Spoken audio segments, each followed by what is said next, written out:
If you're like me and you love your First Editions plants in decorative containers, you're probably asking yourself how you can prepare them for the upcoming winter months. Today, I'm going to show you how to do just that. I'm Ryan from First Editions Shrubs and Trees, and welcome to Garden Gab. Containers need some tender love and care to prepare them for the winter. And why, you might ask? Well, container plants don't have the same protection their in-ground counterparts get from the soil. For containers, the only thing standing in the way of Jack Frost nipping at their nose is potting soil and a pot. But that's where I come in and tell you that preparing your containers for winter is nothing you can't handle. First, stop fertilizing if you have been. Fertilizer promotes new growth, and new growth is tender to the cold temps. So fertilizing and winter are not a good mix. So I recommend that you stop fertilizing by August and start up again in the spring once you passed the last frost. Second, if you live in a cold region especially, move your containers into a protected and unheated space. A garage, shed, or unheated basement is perfect.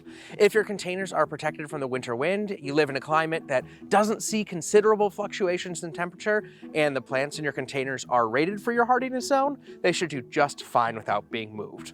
However, if that's not the case and your container is just too big to move, or you don't have that unheated space, there are other ways to provide them with that much needed protection. First, apply a thick layer of mulch around the base of the plant.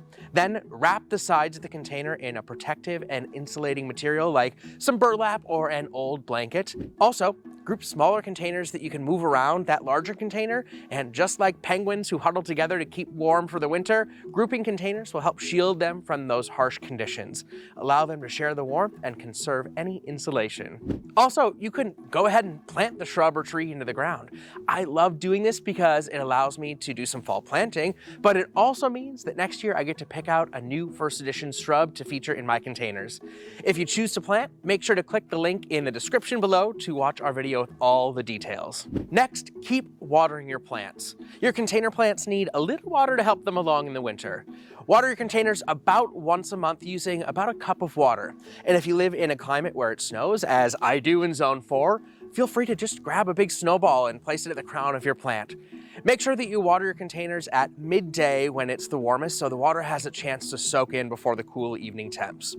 So whether you live in a cold or warm climate, have a ton of containers or just one, a little extra TLC this fall will go a long way to ensuring that you have a triumphant spring.